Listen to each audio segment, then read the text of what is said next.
சென்ற வாரத்திலே பரிசுத்த ஆவி குறித்து பார்த்தோம். இந்த நாளிலே கூட நம்மை குறித்து ஆண்டவர் என்ன சொல்லுகிறார் என்கிறதை குறித்து சொல்லப்பட்டிருக்கிறது. 1 கொரிந்தியர் புஸ்தகம் 1ஆம் அதிகாரத்திலே 2ஆம் வசனத்திலே பவுலப்போஸ்தலன் சொல்லுகிறார், கொரிந்துவிலே கிறிஸ்து இயேசுவுக்குள் பரிசுத்தமாக்கப்பட்டவர்களாயும் பரிசுத்தவான்களாகும்படி அழைக்கப்பட்டவர்களாகவும் இருக்கிற தேவனுடைய சபைக்கும் எங்களுக்கும் தங்களுடைய ஆண்டவராயிருக்கிற நம்முடைய கர்த்தராகிய இயேசு கிறிஸ்துவ நாமத்தை எங்கும் தொழுது அனைவருக்கும் எழுதுகிறதாவது என்று சொல்லி ஆரம்பிக்கிறார். இங்கே சொல்லும்போது பரிசுத்தமாக்கப்பட்டவர்கள், பரிசுத்தவான்களாகும்படி அழைக்கப்பட்டவர்கள் என்கின்ற வார்த்தையை பயன்படுத்துகிறார்.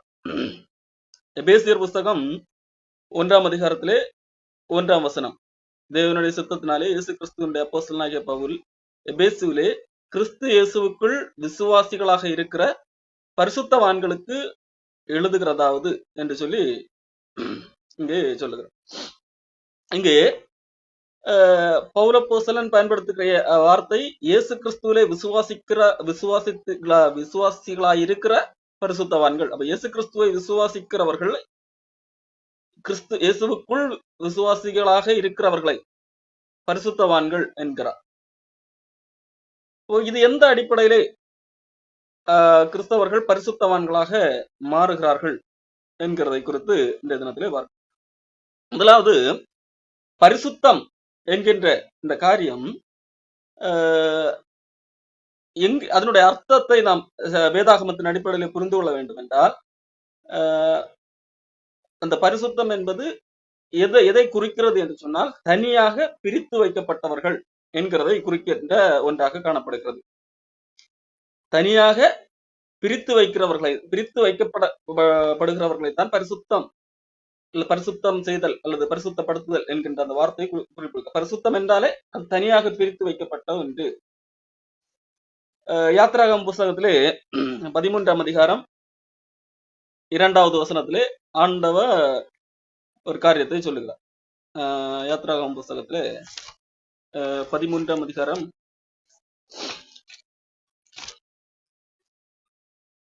2ஆம் வசனம், இஸ்ரவேல் புத்திரருக்குள் மனிதரிலும் மிருக ஜீவன்களிலும் கர்ப்பம் திறந்து பிறக்கிற முதற் பேரான அனைத்தையும் எனக்கு பரிசுத்தப்படுத்து, அது என்னுடையது என்றார். இங்கே மோசே இடத்திலே ஆண்டவர் சொல்லுகிறார், இஸ்ரவேலிலே காணப்படுகிற மனிதர்களானாலும் சரி மிருகங்களானாலும் சரி முதற் பேரு அவர்களை எனக்காக பரிசுத்தப்படுத்து என்று சொல்லுகிறார். இப்ப பரிசுத்தப்படுத்து என்று சொன்னால் அந்த முதற் பேராக பிறக்கிறவர்களை என்ன செய்ய வேண்டும்? தனியாக பிரித்து வைக்கப்படுதல், அதுதான் அங்கே குறிப்பிடுகிறது. அப்ப பரிசுத்தப்படுத்து என்று சொல்லும் போது அவர்களை அது தனியாக பிரித்து வைக்க. மிருகங்களை பரிசுத்தப்படுத்து என்று சொன்னால் மிருகங்களுக்கு என்னது? சுத்திகரித்து கழுவி குளிப்பாட்டுவதை குறிக்கிறதா? அல்ல, அது எல்லா மிருகங்களையும் செய்யக்கூடிய ஒன்றுதான். இந்த பரிசுத்தப்படுத்து என்கின்ற வார்த்தை தனியாக பிரிக்கிறது என்கிறதை குறிக்கிறது. யாத்திராகமம் 19:10 அங்கேயும் சொல்லப்பட்டிருக்கிறது. யாத்திராகமம் 19ஆம் அதிகாரம் 10ஆம் வசனத்தை, அப்பொழுது கர்த்தர் மோசேயை நோக்கி, நான் உன்னுடைய பேசும்போது ஜனங்கள் கேட்டு பின்னும் கர்த்தர் மோசேயை, நீ ஜனங்களிடத்திலே போய் இன்றைக்கும் நாளைக்கும் அவர்களை பரிசுத்தப்படுத்து என்று சொல்லப்பட்டிருக்கிறது. அப்போ இங்கே ஜனங்களை நீ பரிசுத்தப்படுத்து என்று சொல்லுகிறார். அப்போ ஜனங்களை தனியாக பிரித்துக்கொள். எப்படி பிரிக்க வேண்டும்? மற்ற நாட்களில் உள்ளதை காட்டிலும் இந்த நாட்களில் விசேஷமாக சில காரியங்களை செய்ய வேண்டும். எப்படி? அவர்கள் தங்கள் வஸ்திரங்களை தோய்த்து 3ஆம் நாளைக்கு ஆயத்தப்பட்டிருக்க கடவர்கள். அப்போது 3ஆம் நாளிலே கர்த்தர் சகல ஜனங்களுக்கும் பிரத்யட்சமாக சீனாய் மலையிலே இறங்குவார் என்று சொல்லப்பட்டிருக்கிறது. 14ஆம் வசனத்திலே மோசே மலையில இருந்து இறங்கி ஜனங்களிடத்திலே வந்து அவர்களை பரிசுத்தப்படுத்தினான் என்று சொல்லப்பட்டிருக்கிறது. அவர்கள் என்ன செய்தார்கள்? பரிசுத்தப்படுத்தல் என்ற தங்கள் வஸ்திரங்களை தோய்த்தார்கள் என்ற காரியங்கள் எல்லாம் எழுதப்பட்டிருக்கிறது. பரிசுத்தப்படுத்துதல் என்று சொல்லும் போது தனியாக பிரித்தெடுத்தல், தங்கள் ஒன்றுகள் ஒரு கூட்டத்தை விட்டு தனியாக பிரிதல் அல்லது சில காரியங்கள் ரெகுலராக செய்யக்கூடிய ஆக்டிவிட்டிஸ் அதிலிருந்து தனியாக பிரிந்து வாழுகின்ற ஒரு வாழ்க்கை. அப்போ அதுதான் அந்த அடிப்படையில தான் பரிசுத்தப்படுத்துதல் என்கின்ற அந்த வார்த்தையினுடைய அர்த்தமாக காணப்படுகிறது. யாத்திராகமம் 28:41 கூட, உன் சகோதரனாகிய ஆரோனும் அவனோட கூட அவன் குமாரரும் எனக்கு ஆசாரிய ஊழியம் செய்யும்படிக்கு நீ அந்த வஸ்திரங்களை அவர்களுக்கு உடுத்தி அவர்களை அபிஷேகம் செய்து அவர்களை பிரதிஷ்டை பண்ணி அவர்களை பரிசுத்தப்படுத்துவாயாக. அவர்களை பரிசுத்தப்படுத்துவாயாக என்றால் எனக்கு ஆசாரிய ஊழியம் செய்யும்படி அவர்களை தனியாக பிரித்தெடுத்துக் கொள்வாய். அவர்கள் தனியா பிரித்தெடுக்கப்பட்டவர்கள். அவர்களுக்கும் மற்றவர்களுக்கும் வித்தியாசம் உண்டு. தனியாக பிரித்து எடுக்கப்படுதல், அது தனியாக பிரிந்து வாழ்தல், இதுதான் பரிசுத்தம் என்கின்ற வார்த்தையினுடைய அந்த அர்த்தமாக காணப்படுகிறது. அப்போ ஆண்டவர் இஸ்ரவேல் மக்களிடத்திலே அந்த காரியத்தை கற்றுக் கொடுக்கிறார். நீங்கள் பரிசுத்தமாக்கப்பட்டவர்கள் அப்படி என்றால் நீங்கள் தனியாக பிரித்து எடுக்கப்பட்டவர்கள், எனக்கென்று நீங்கள் தனியாக இந்த உலக மக்களிலிருந்து தனியாக பிரிந்து கொண்டு வரப்பட்டவர்கள் என்கிறதைத்தான் ஆண்டவர் அவர்களுக்கு கற்றுக் கொடுக்கிறதை பார்க்க. வேதாகமத்திலே ஆண்டவர் நம்மை கிறிஸ்தவர்களை எப்படி பரிசுத்தமாக்குகிறார் என்று சொன்னால், அவர் நம்மை தெரிந்தெடுத்ததன் மூலமாக, நம்மை வேறு பிரித்ததன் மூலமாக அவர் நம்மை பரிசுத்தமாக்க மாற்றுகிறார். இந்த உலகத்திலே நம்மை தமக்கென்று அவர் தெரிந்து கொண்டார். ஆகவே தான் அந்த அடிப்படையிலே தான் நம்மை பரிசுத்தவான் என்று வேதாகம் சொல்லுகிறோம். நாம் தனியாக பிரித்தெடுக்கப்பட்டவர்கள். அப்போ இயேசு கிறிஸ்துவை விசுவாசிக்கிறவர்கள் என்கிறவர்கள் உலகத்தை விட்டு தனியாக பிரித்து எடுக்கப்பட்டவர்கள் என்கின்ற அடிப்படையிலே தான் என்னது பிரிக்கப்பட்டவர்கள் அல்லது பரிசுத்தவான்கள் என்று சொல்லி வேதாகம் சொல்லுகிறோம். இதைத்தான் 1 பேதுரு புத்தகத்திலே 2ஆம் அதிகாரத்திலே 9ஆம் வசனம், நீங்களோ உங்களை அந்தகாரத்தில் என்று தம்முடைய ஆச்சரியமான ஒளியிடத்துக்கு வரவழைத்தவருடைய புண்ணியங்களை அறிவிக்கும்படிக்கு தெரிந்து கொள்ளப்பட்ட சந்ததியாயும் ராஜரிக ஆசாரிய கூட்டமாயும் பரிசுத்தமான ஜாதியாயும் அவருக்கு சொந்தமான ஜனமாயும் இருக்கிறீர்கள். இதே வார்த்தை அன்றைக்கு இஸ்ரவேல் ஜனங்களை தெரிந்து கொள்ளும் போதும் சொல்லப்பட்டது. இப்பொழுது கிறிஸ்துவுக்குள்ளானவர்களுக்கும் சொல்லப்படுகிற காரியம், நீங்கள் பரிசுத்தமான ஜாதியாக இருக்கிறீர்கள், தெரிந்து கொள்ளப்பட்டவர்கள், தனியாக பிரித்தெடுக்கப்பட்டவர்கள், அவருக்கு சொந்தமானவர்கள். இப்ப பரிசுத்தவான்கள் என்று சொல்லும் போது இந்த உலகத்திலிருந்து வேறு பிரிக்கப்பட்டவர்கள் என்கிறதான் அதனுடைய அர்த்தமாக உள்ளது.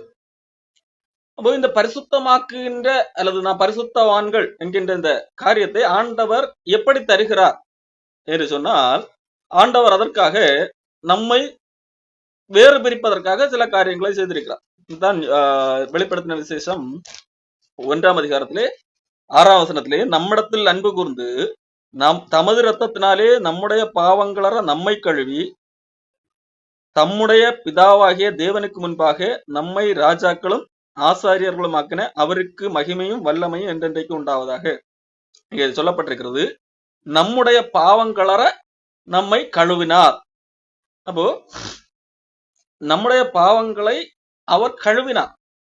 அப்போ தேவனுக்கு முன்பாக தேவனோடு சேர்த்து கொண்டார். அதான் பரிசுத்தம். உலக மக்களிலிருந்து வேறு பிரிக்கப்பட்டவர்கள். இந்த வேறு பிரிக்கப்பட்டவர்கள், தேவனுக்கென்று பிரிக்கப்பட்டவர்களை ஆண்டவர் என்ன செய்கிறார்? முதலாவது கழுவுகிறார், சுத்திகரிக்கிறார். என்ன? எப்படி? அவர்கள் பாவங்கள் மன்னிக்கப்படுகிறது, அவர்களுடைய பாவங்கள் எண்ணப்படாமற் போகிறது. அவர்களும் பாவம் செய்தவர்கள் தான், அவர்கள் பாவம் இல்லாதவர்கள் அல்ல. ஆனால் அவர்களுடைய பாவத்திற்கான தண்டனையை இயேசு கிறிஸ்து பெற்றுக் கொள்ளுகிறார். அவர்களுடைய பாவத்திற்காக இயேசு கிறிஸ்து ரத்தம் சிந்துகிறார். அந்த அடிப்படையிலே இவர்களுடைய பாவங்கள் கழுவப்படுகிறது, எண்ணப்படாமல் போகிறது, கழுவி அகற்றப்படுகிறது. அவர்களுடைய அக்கிரமங்கள் இயேசு கிறிஸ்துவின் ரத்தம் சிந்தப்பட்டதன் காரணமாக இது காணாமல் போகிறது. இந்த அடிப்படையிலே தான் இயேசு கிறிஸ்துவை விசுவாசிக்கிறவர்கள் பரிசுத்தவான்களாக மாறுகிறார்கள். இதை ஆண்டவர் செய்கிறார். அப்ப தேவனுடைய இரக்கத்தினால் நாம் பரிசுத்தவான்களாக மாறுகிறவர்களாக இருக்கிறோம். அப்போ ஆண்டவர் நம்மை தெரிந்தெடுக்கிறார். எதற்காக தெரிந்தெடுக்கிறார்? அவர் பரிசுத்தமுள்ளவராக இருக்கிறார். ஆகவே அவரால் அழைக்கப்பட்டவர்களும் அவரை போல பரிசுத்தவான்கள் என்கின்ற அடிப்படையிலே அவர் தெரிந்தெடுக்கிறார். அந்த அடிப்படையிலே நாம் பரிசுத்தவான்களாக அவர் நம்மை மாற்றுகிறார். அப்போ நம்முடைய பார்வையிலே நாம் எப்படிப்பட்டவர்களாக இருந்தாலும் உண்மையிலே இயேசு கிறிஸ்துவை விசுவாசித்து ரட்சிக்கப்படும் போது நம்மை குறித்து வேதம் சொல்லுகிறது, அல்லது நம்மை கடவுள் எப்படி பார்க்கிறார் என்று சொன்னால், நம்மை பரிசுத்தவான்கள் அல்லது நாம் செயின்ஸ், புனிதர்கள் என்கிற அடிப்படையில தான் பார்க்கிறோம். அது நம்முடைய செயலின் அடிப்படையில இல்ல, நம்மிடத்திலே பாவம் இருக்கிறது, அந்த பாவங்கள் கழுவப்பட்டது அல்லது மன்னிக்கப்பட்டது, எண்ணப்படாமற் போயிற்று. அந்த அடிப்படையிலே ஆண்டவர் பரிசுத்தராக எண்ணுகிறார். கொலோசியர் 1ஆம் அதிகாரத்திலே இதுதான் பார்க்கிறோம். கொலோசியர் 1:21 பவுல் அப்போஸ்தலன் சொல்லுகிறார், முன்னே நீங்கள் அந்நியராயும் துர்க்கிரியைகளினாலே மனதிலே சத்துருக்களாகவும் இருந்த உங்களை பரிசுத்தராகவும் குற்றமற்றவர்களாகவும் கண்டிக்கப்படாதவர்களாகவும் தமக்கு முன் நிறுத்தும்படியாக அவருடைய மாம்ச சரீரத்தில் அடைந்த மரணத்தினாலே இப்பொழுது ஒப்புரவாக்கினார். இப்போ இயேசு கிறிஸ்து என்ன செய்கிறார்? தேவனுக்கு முன்பாக நிற்க வேண்டும் என்றால் அதற்கு ஒரு தகுதி வேண்டும். அவர் பரிசுத்தராக இருக்கிறார். அப்ப அவருக்கு முன்பாக பாவம் செய்த மனிதர்கள் நிற்க முடியாது. அப்போ ஆண்டவர் என்ன செய்கிறார்? அவருக்கு முன்பாக நம்மை நிறுத்தும்படியாக, நாம் நிற்கும் போது குற்றமற்றவர்களாக, கண்டிக்கப்படாதவர்களாக, பரிசுத்தராக நிற்கும்படியாக, அதற்காக நாம் எதுவும் செய்யவில்லை. ஆனால் இயேசு கிறிஸ்து காரியத்தை செய்திருக்கிறார். நாம் தேவனுக்கு முன்பாக நிற்கும்படி முன்பதாக நாம் எப்படி இருக்கிறோம்? முன்னே அந்நியராகவும் துர்க்கிரியைகளினாலே மனதிலே சத்துருக்களாகவும் இருக்கிறோம். அப்படிப்பட்டவர்களை பரிசுத்தராகவும் குற்றமற்றவர்களாகவும் கண்டிக்கப்படாதவர்களாகவும் தமக்கு முன்பாக நிறுத்தும்படியாக அவருடைய மாம்ச சரீரத்தில், அவர் இயேசு கிறிஸ்துடைய மாம்ச சரீரத்தில் அடைந்த மரணத்தினாலே இப்பொழுது ஒப்புரவாக்கி இருக்க, அப்ப தேவனோடு கூட இணைத்திருக்கிறார் என்கிறதாக வேதாகமம் நமக்கு சொல்லுகிறது. அப்போ கடவுள் நம்மை பரிசுத்தராக்கும்படியாக, அவரோடு கூட இணைக்கும்படியாக அவர் தன்னுடைய மாம்சத்திலே மரணத்தை தழுவிக் கொள்ளுகிறார், ஏற்றுக்கொள்ளுகிறார். அப்போ மாம்சத்திலே மரணம் அடைந்த காரணத்தினாலே நம்மை நம்முடைய பாவங்கள் அகற்றப்படுகிறது அல்லது மன்னிக்கப்படுகிறது, நீக்கப்படுகிறது, எண்ணப்படாமல் போகிறது. காரணம், நம்முடைய பாவங்களுக்கான தண்டனை தீர்க்கப்பட்டது. முன்னே அந்நியராக இருந்தோம் அல்லவா, மனதிலே சத்துருக்களாக இருந்தோம் அல்லவா, அதற்கான தண்டனை அங்கே செலுத்தி தீர்க்கப்படுகிறது. ஆகையினால் நாம் பரிசுத்தவான்கள் என்கிற அடிப்படையிலே காணப்படுகிறது. யூதா 1 பேதுரு புத்தகம் 2ஆம் அதிகாரத்திலே பேதுரு கூறுகிறார், பிதாவாகிய தேவனுடைய முன்னறிவின்படியே ஆவியானவரின் பரிசுத்தமாக்குதலினாலே கீழ்ப்படிதலுக்கும் இயேசு கிறிஸ்துவனுடைய ரத்தம் தெளிக்கப்படுதலுக்கும் தெரிந்து கொள்ளப்பட்ட பரதேசிகளுக்கு எழுதுகிறதாவது. நாம் எப்படி பரிசுத்தமாக்கப்பட்டிருக்கிறோம்? ஆவியானவரின் பரிசுத்தமாக்குதல், அதாவது பிதாவுடைய தேவனுடைய முன்னறிவின்படியே ஆவியானவரின் பரிசுத்தமாக்குதல்னாலே கீழ்ப்படிதலுக்கும் இயேசு கிறிஸ்துவனுடைய ரத்தம் தெளிக்கப்படுதலுக்கும் தெரிந்து கொள்ளப்பட்டவர்கள். அப்போ நாம் எப்படி, எந்த அடிப்படையில தெரிந்து கொள்ளப்பட்டோம்?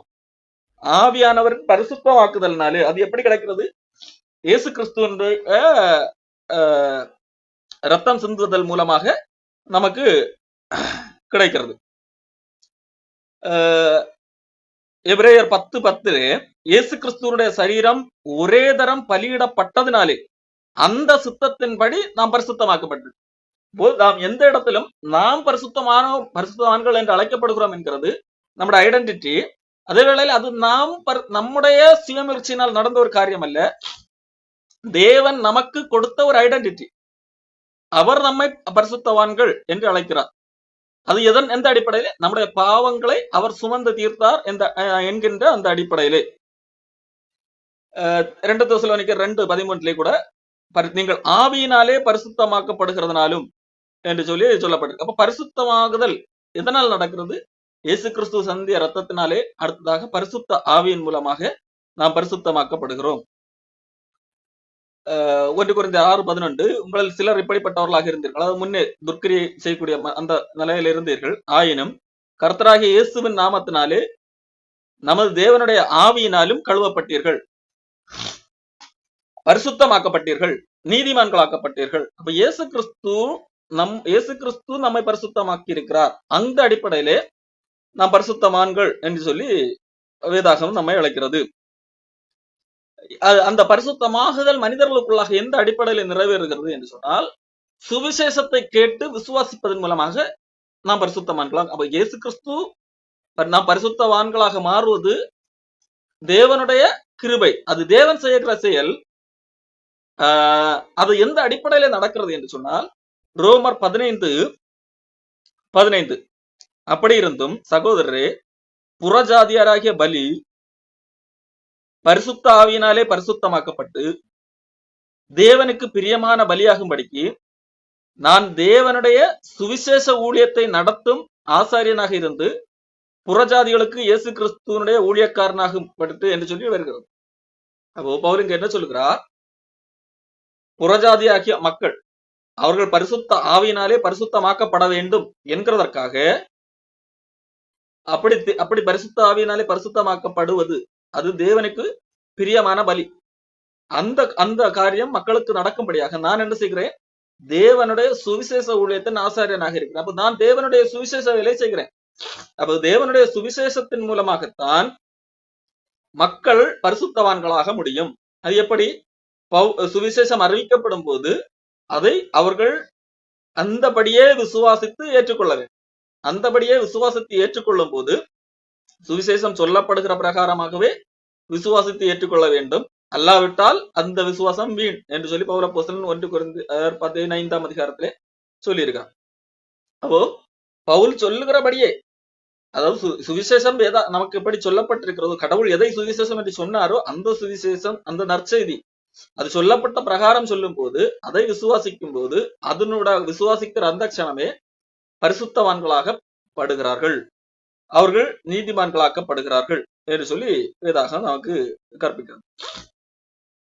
அப்போ கரை திரை அற்றவர்களாக நம்ம தேவனுக்கு முன்பாக நிறுத்தும்படியாக அப்போ இயேசு கிறிஸ்து நம்மை பரிசுத்தராக மாற்றி இருக்கிறார்.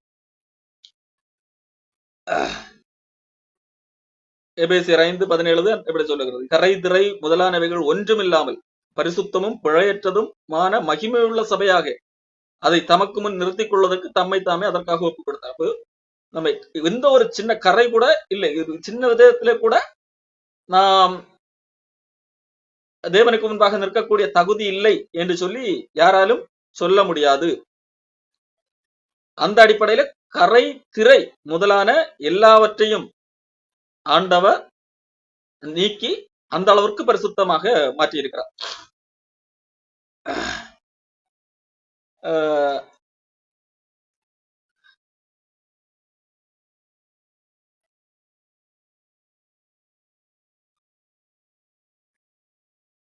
எபிரேயருக்கு எழுதின புஸ்தகம் 9:14 ஒரு காரியம் சொல்லலாம். எந்த அளவுக்கு நம்ம தைரியம், அந்த பரிசுத்தவான்கள் என்கிற டைட்டில் முக்கியம் என்பதற்கு, அல்லது அந்த பரிசுத்தவான்கள் என்கின்ற அந்த ஐடென்டிட்டி முக்கியம் என்பதற்கு இந்த வசனம் ஒரு சான்று. எபிரேயர் புஸ்தகம் 14 எபிரேயர் புஸ்தகம்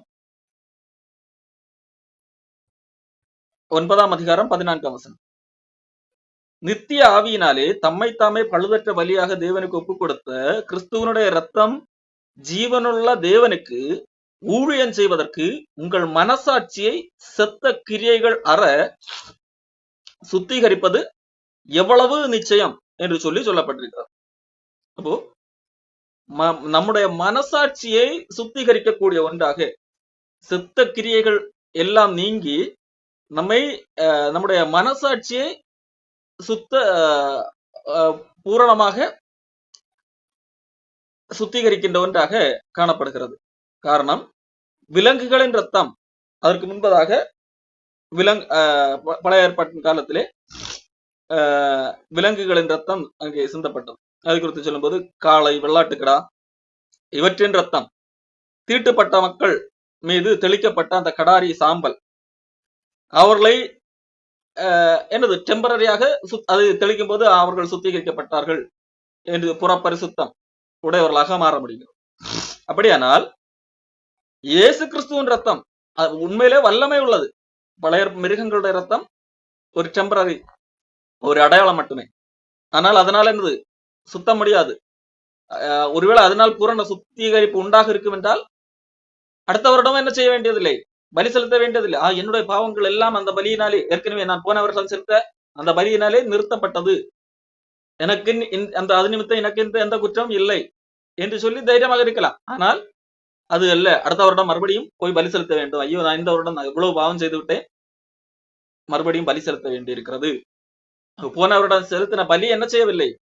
எனக்கு இந்த வருடம் ஒரு எனக்கு என்மேல் எந்த நான் பலி செலுத்த வேண்டிய அவசியம் இல்லை, நான் பரிசுத்தவான் என்கின்ற அந்த ஒரு நிச்சயத்தை கொடுக்கவில்லை. ஆகவே தான் வருடந்தோறும் போய் பலி செலுத்திக் கொண்டிருக்கிறார்கள். ஆனால் இயேசு கிறிஸ்துவின் ரத்தம் வல்லமை உள்ளது. பரிசுத்த ஆவியானவர் மூலமாக தன்னைத்தானே இயேசு கிறிஸ்து ஒரு முழுமையாக பலியாக வழங்குகிறார். நமக்கு மரணத்தை கொண்டு வரக்கூடிய, நம்மை தேவனை விட்டு பிரிக்கக்கூடிய அல்லது இரண்டாம் மரணத்தை கொண்டு வரக்கூடிய அந்த செயல்களில் இருந்து நம்முடைய மனசாட்சியை சுத்திகரிக்கிறது. தேவனுக்கு நேராக நெருங்கத்தக்க விதத்திலே, தேவனிடத்திலே தேவனுக்கு ஊழியம் செய்யத்தக்க விதத்திலே நம்மை சுத்திகரிக்கின்ற ஒன்றாக காணப்படுகிறது. இனி உன்னிடத்திலே பாவம் இல்லை, உன்னுடைய பாவம் எண்ணப்படவில்லை, நீ பரிசுத்தவான் என்று சொல்லி ஆண்டவரிடத்திலே நெருங்கி ஆண்டவருக்கு சேவை செய்யத்தக்க விதத்திலே நம்முடைய மனசாட்சியை சுத்திகரிக்கிறது ஒன்றாக காணப்படுகிறது. ஆனால் ஆகவே தான் வருடந்தோறும் என்ன செய்ய வேண்டியதில்லை, நாம் பலி செலுத்த வேண்டியதில்லை. நம்முடைய பாவங்கள் ஏற்கனவே, நம்முடைய பாவங்களுக்காக ஒரே பலி ஏற்கனவே செலுத்தி தீர்க்கப்பட்டது. ஒருவேளை என்னது தவறி பாவம் செய்தால் கூட என்னது அந்த பலி, அதே பலிதான். மறுபடியும் இயேசு கிறிஸ்து பலியாக வேண்டிய அவசியம் இல்லை. அப்போ நாம் செய்கிற எல்லா பாவங்களுக்கான பலியும் ஏற்கனவே கொடுத்து தீர்க்கப்பட்டது. ஆகவே நாம் பரிசுத்தவான்களாக எந்த ஒரு மனசாட்சியிலே என்னது சுத்தமற்றவர்களாக இருக்க வேண்டிய அவசியம் இல்லை. மனசாட்சியில குற்றப்பட்டு கொண்டே இருக்க வேண்டிய அவசியம் இல்லை. மனசாட்சியை சுத்த கிரியைகளார நீக்கி சுத்திகரித்து தேவனுக்கு ஊழியம் செய்ய வைக்கக்கூடிய ஒன்றாக காணப்படுகிறது. இது இயேசு கிறிஸ்துவனுடைய பலி. அப்ப இயேசு கிறிஸ்து இந்த விதமாக நம்மை சுத்திகரிக்கிறவராக காணப்படுகிறார். அப்போ இயேசு கிறிஸ்து நம்மை சுத்திகரிக்கிறார், நம்மை பரிசுத்தவான்களாக மாற்றி இருக்கிறார். அப்போ இது நம்முடைய ஐடென்டிட்டி. அப்போ இது முழுவதுமாக யாருடைய செயல்? தேவனுடைய செயல். அப்போ இந்த தேவனுடைய செயல் நமக்குள்ளாக வரும்போது நமக்கு கொடுக்கப்பட்ட ஐடென்டிட்டி நாம் பரிசுத்தவான்கள். ஆனால் அந்த ஐடென்டிட்டியை நாம் என்ன செய்கிறோம், உண்மையிலே எந்த அளவிற்கு விசுவாசிக்கிறோம் என்பதை நாம் புரிந்து கொள்ள வேண்டும். நான் பரிசுத்தவான் என்கிறதை நான் எந்த அளவிற்கு உண்மையிலே நான் நம்புகிறேன் என்கிறது மிக முக்கியமான ஒன்றாக காணப்படுகிறது. காரணம், நான் பல வேளைகளில் என்னது, நான் பரிசுத்தவான் என்று சொல்லி நம்பினால் பல காரியங்களை என்னால் செய்ய முடியாது. சில காரியங்கள் செய்ய போகும்போது நான் பரிசுத்தவான், இது செய்வது எனக்கு தகுதி அல்ல என்று எண்ண நேரிடும்.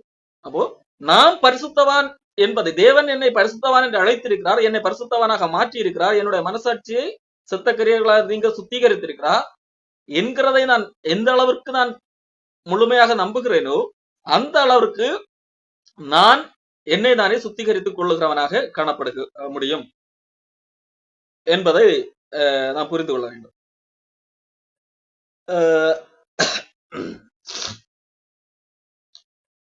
அப்போ நாம் அதை விசுவாசிக்கும் போது நம்மை நாம் சுத்திகரித்துக் கொள்ளுகிறவர்களாக இருக்கு. பரிசுத்தவான் என்று சொல்லி தேவன் நம்மை சொல்வது நமக்கு கொடுக்கப்பட்டிருக்கிற ஐடென்டிட்டி. அந்த ஐடென்டிட்டியின் படி நாம் வாழுவதும் வாழாமல் இருப்பதும் நம்முடைய கையில இருக்கிறது. அது நம்முடைய செயலின் அடிப்படையிலே காணப்படுகிறது. எப்படி, இப்போ ஒரு ராஜ குடும்பத்திலே பிறந்த ஒரு பையன் இருக்கிறான். அவன் சிறு வயதிலே ஏதோ எப்படியோ தொலைந்து விட்டான், அல்லது திருடன் தூக்கி கொண்டு போய் காணாமல் போய்விட்டான். காணாமல் போய் அவன் ராஜா குடும்பத்து வீட்டு பிள்ளை என்றே தெரியாது. எப்படியோ ஒரு கட்டத்துல அவன் பிச்சைக்காரனாக மாறிவிடுகிறான். பிச்சைக்காரனாக மாறி அவன் பிச்சை எடுத்துக்கொண்டே இருக்கிறான். இப்பொழுது சில வருடங்கள் ஆகிவிட்டது. அவன் அந்த பிச்சை தொழிலை பழகியும் விட்டான். இப்போது அவனுக்கு இருக்கிற ஐடென்டிட்டி அவன் பிச்சைக்காரன் என்பது.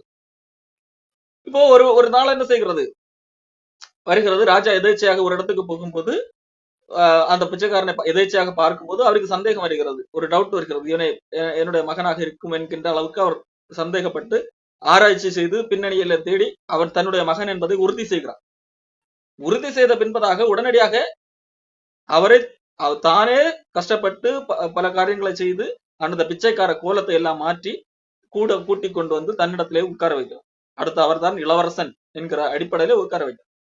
நீதான் இனி எனக்கு பின்பதாக இளவரசன் அரசன் என்கின்ற அடிப்படையில சொல்லப்படுகிறது. இப்போ உண்மையிலே இப்போது பிச்சைக்காரன் என்கிறது அவருடைய உண்மையான ஐடென்டிட்டியா என்று கேட்டால் அல்ல. ஆனா அவனுடைய ஐடென்டிட்டி என்னது? இவன் ராஜா அல்லது ராஜாவுடைய பிள்ளை என்கிறதான் இவனுடைய ஐடென்டிட்டி. ஆனால் அவன் என்ன செய்கிறான்? வழக்கம் போல அவன் இவ்வளவு நாட்கள் பார்த்து கொண்டிருந்த அதே தொழிலுக்கு போய்விடுகிறான். பிச்சைக்காரன் தான், நான் பிச்சைக்காரன் தான் என்று போய்விடுகிறான். அப்போ இதுல இருந்து அவன் என்ன சொல்ல வருகிறான்? தான் ராஜா என்கின்ற ஒரு அந்த ஐடென்டிட்டி, அதை அவன் அந்த அளவிற்கு நம்பவில்லை. நான் இப்பொழுதும் பிச்சைக்காரன் தான் என்பதாகத்தான் நினைத்துக் கொண்டிருக்கிறான். இல்லை, நான் ராஜா தான் என்று சொல்லி அவன் அந்த ஐடென்டிட்டியை உறுதியாக ஏற்றுக்கொண்டால் என்ன நடக்கும்?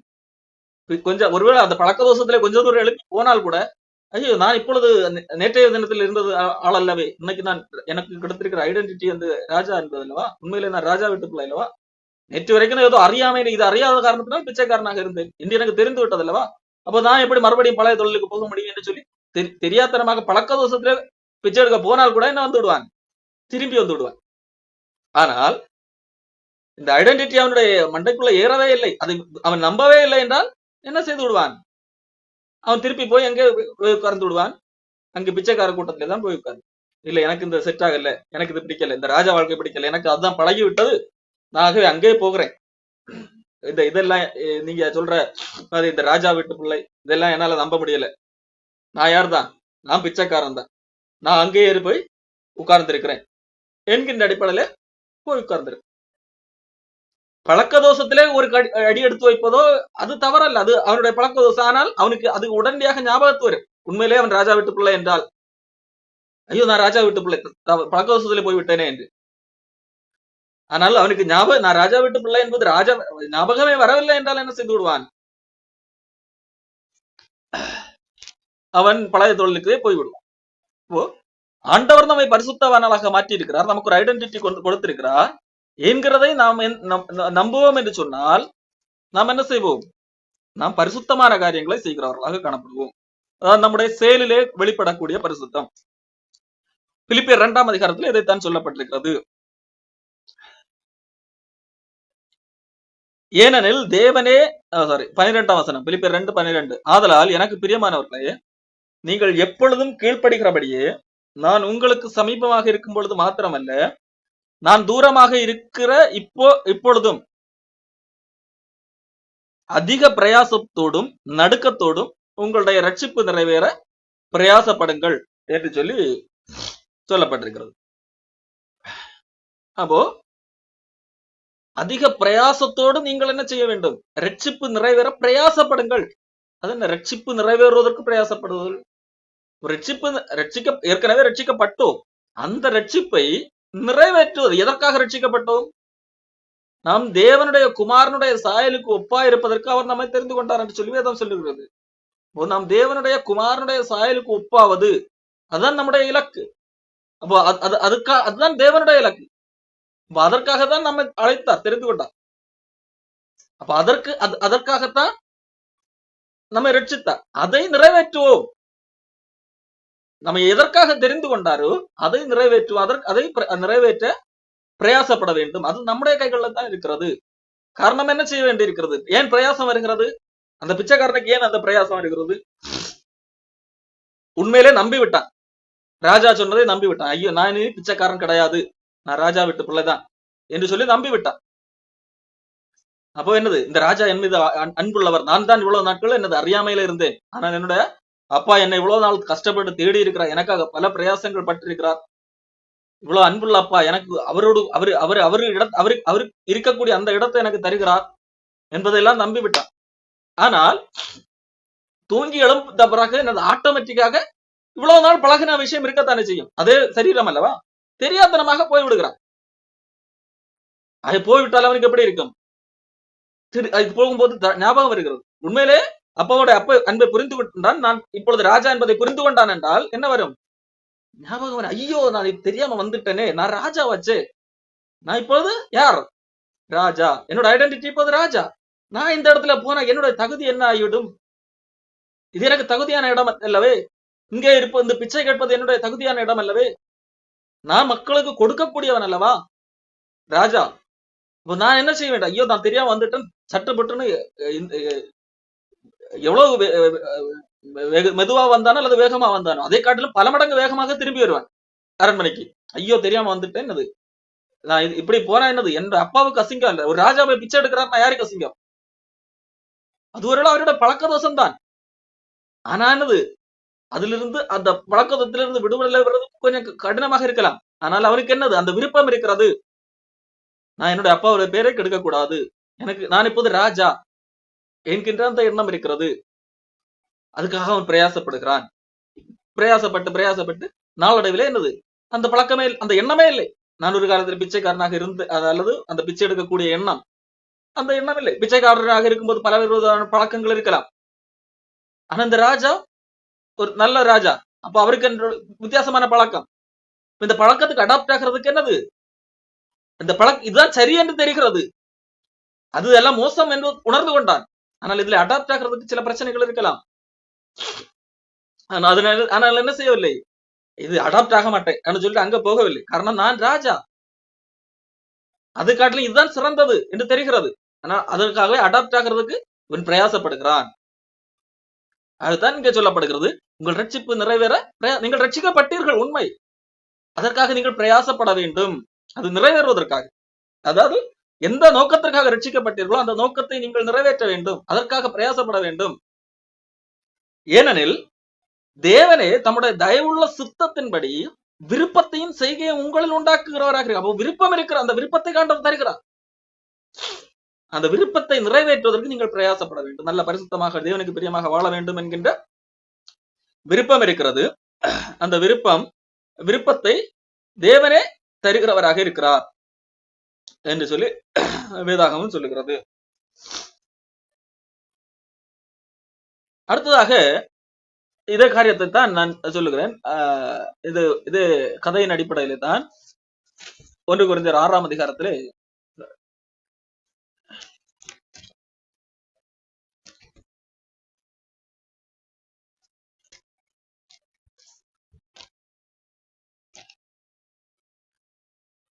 ரெண்டு கொரிந்தியர் 7 6ல இருந்தே படிக்கிறேன். அப்போது புரியும். 6 கடைசியில் பகுதி. ஆனபடியால் நீங்கள் அவர்கள் நடுவிலிருந்து புறப்பட்டு பிரிந்து போய் அசுத்தமானதை தொடாதிருங்கள். ஏன்? அதுக்கு முந்தின வசனம், நீங்கள் என் ஜனங்கள் என்று தேவன் சொன்னபடி நீங்கள் ஜீவனுள்ள தேவனுடைய ஆலயமாக இருக்கிறீர்கள், நீங்கள் என்னுடைய ஜனங்கள், என்னுடைய பிள்ளைகள் என்று அவர் சொல்லி இருக்கிறார். ஆனபடியால் நீங்கள் தேவனுடைய பிள்ளைகள். இங்க ஒரு காலத்துல தேவனற்றவர்கள் என்று அப்படி வாழ்ந்திருந்தீர்கள். ஆனால் இப்பொழுது தேவன் அழைத்து உங்களை பிள்ளையாக மாற்றி இருக்கிறார். ஆகவே நீங்கள் அவர்கள் நடுவில் இருந்து புறப்பட்டு பிரிந்து போய், நீங்கள் பிரிக்கப்பட்டவர்கள். அங்க பிச்சைக்காரன் தொழில செய்திருந்தால் அங்கிருந்து பிரிந்து நீ இப்பொழுது அந்த இடத்தில் உள்ளவன் அல்ல, நீ தேவனுடைய ராஜாவுடைய பிள்ளை, ராஜா வீட்டு பிள்ளை. அசுத்தமானதை தொடாதிருங்கள். அன்னைக்கு இருந்த அந்த பழக்க வழக்கங்களை எல்லாம் விட்டு விடு. இப்பொழுது ராஜா வீட்டுக்கு என்று சொல்லி ஒரு என்ன இருக்கும், ஒரு மெத்தட் இருக்கும், ஒரு டிக்னிட்டி இருக்கும், பலவித காரியங்கள் இருக்கும். அப்போ அதற்கு ஒத்து வராது. அப்பொழுது நான் உங்களை ஏற்றுக்கொண்டு உங்களுக்கு பிதாவாக இருப்பேன், நீங்கள் எனக்கு குமாரருமாய் இருப்பீர்கள் என்று சர்வ கர்த்தர் சொல்லுகிறார். இப்படிப்பட்ட வாக்குத்தத்தங்கள் நமக்கு உண்டாயிருக்கிறபடியால், எப்படிப்பட்ட வாக்குத்தத்தங்கள்?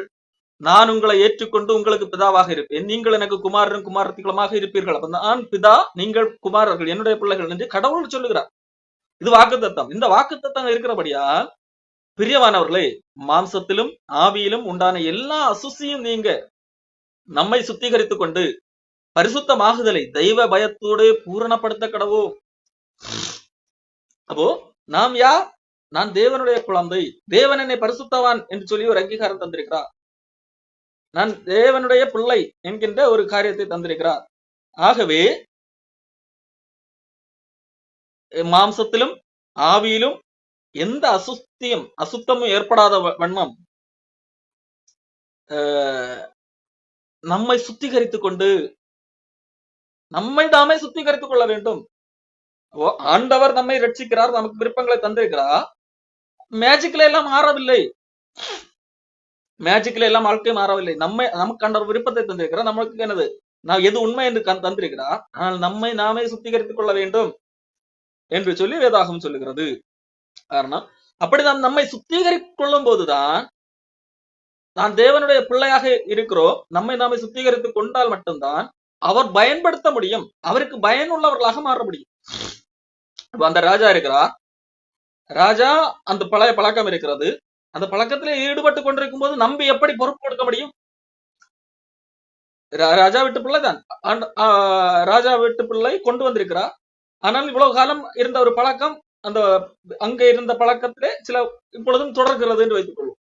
ராஜா என்னது, இப்பொழுது நான் எப்படி நம்பி என் மக்களுக்கு இவ்வளவு பொறுப்பு இருக்கிறது எல்லாம் எப்படி கொடுக்க முடியும்? எப்படி பயன்படுத்துவது? அப்போ தன்னைத்தான் சுத்திகரித்து மாற மாற வளர வளரதான் ராஜாவுக்கு அவன் பயனுள்ள ஒரு பிள்ளையாக காணப்பட முடியும். 2 தீமோத்தேயு புஸ்தகத்திலே 2ஆம் அதிகாரம் 20ஆம் வசனத்திலே, ஒரு பெரிய வீட்டிலே பொன்னும் வெள்ளியுமான பாத்திரங்களும் இல்லாமல் மரமும் மண்ணுமான பாத்திரங்களும் உண்டு. அவைகளில் சில கனத்திற்கும் சில கனவீனத்திற்குமானவைகள்.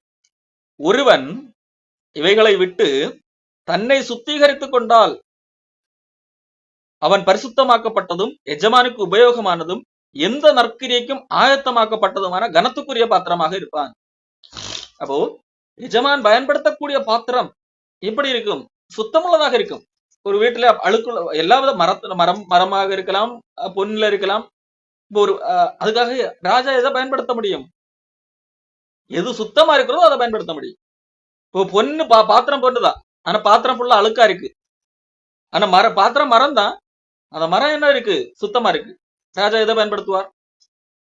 அல்லது அந்த வீட்டில் உள்ள உடைமையாளர், உங்கள் வீட்டிலே வைத்துக் கொள்வோம், எதை பயன்படுத்துவீர்கள்? எது சுத்தமாக இருக்கிறதோ அதை பயன்படுத்துவீர்கள். அப்போ ஆகவே நீ சுத்தமான பாத்திரமாக மாறு. அப்பொழுதுதான் பயன்பட முடியும். எதற்கு பயன்பட முடியும்? அது பரிசுத்தமாக்கணும், எஜமானுக்கு உபயோகமாக, கடவுள் தேவனுக்கு உபயோகமாக இருக்க முடியும். எந்த நற்கிரியைக்கும் ஆயத்தமாக்கப்பட்டதுமான, நற்கிரியை செய்வதற்கு தகுதியான அல்லது ஆயத்தமான ஒரு பாத்திரமாக காணப்பட முடியும். கனத்துக்குரிய பாத்திரமாக இருப்பான். இங்க பொன்னா மரமா யாராக இருக்கிறாய் என்பது அல்ல, நீ கனத்துக்குள்ள பாத்திரமாக இருக்கிறாயா, கனவீனத்துக்குரிய பாத்திரமாக இருக்கிறாயா என்கிறதான் காரியம். அழுக்கு நிறைந்த பாத்திரத்தை எதற்கு பயன்படுத்த முடியும்? இப்போ அழுக்கு சில பாத்திரங்கள்ல எவ்வளவு கழுவினாலும் போகாத சில அழுக்குகள் எல்லாம் இருக்கு. அதான் கப்பு எங்க இருக்குமா? பாத்ரூம்ல இருக்கிறாரு. அப்போ நல்ல சுத்தமான பாத்திரங்கள் அங்க இருக்கும், வீட்டுல இருக்கும், பயன்படுத்தப்படும் அதிக அளவில். அப்போ ஆகவே நீ சுத்தமாக இருப்பதற்கு 22ஆம் வசனம், பாலியத்துக்குரிய இச்சைகளுக்கு நீ விலகி ஓடி சுத்த இருதயத்தோட கர்த்தரை தொழுது கொள்ளுள்ள நீதியையும் விசுவாசத்தையும் அன்பையும் சமாதானத்தையும் நாடு என்று சொல்லி தொடர்ந்து பல காரியங்கள் சொல்லப்பட்டது. புத்தியினமும் அயுக்தமான தர்க்கங்கள் சண்டைகளை பிறப்பிக்கும் என்றார்ந்து அழுக்கு விலகி இரு. சண்டை பண்ணுகிறவனாக இராமல் எல்லாத்திலும் சாந்தம் உள்ளவனும் போதக சமர்த்தவனும் தீமையை சகிக்கிறவனாக இருக்க வேண்டும் சொல்லப்பட்டிருக்கு. அப்போ எல்லா விதத்திலும் நீ சுத்திகரித்துக் கொள்ள நீ மற்றவர்களுக்கும் பயன்பட முடியும், தேவனுக்கு பயன்பட முடியும். நற்கிரியை செய்வதற்கு நீ ஆயத்தமாகவும் முடியும், தேவனுக்கு பயனுள்ள ஒரு பாத்திரமாக மாற முடியும் என்று சொல்லி இங்கே ஆண்டவர் சொல்லுகிறார். அடுத்ததாக ஆண்டவர் நமக்கு ஒரு காரியத்தை சொல்லி இருக்கிறார். என்ன? அவர் வரும்போது நம்ம அவரை போல நாம் மாறுவோம் என்று சொல்லி சொல்லப்பட்டிருக்கிறோம். நாமும் அவரோடு கூட ஆளுகை செய்வோம் என்று சொல்லப்பட்டிருக்கிறோம். அந்த நம்பிக்கை எந்த அளவுக்கு நம்மிடத்துல இருக்கிறதோ அந்த அளவுக்கு நாமே சுத்திகரித்துக் கொள்கிறோம் இருக்கிறோம்.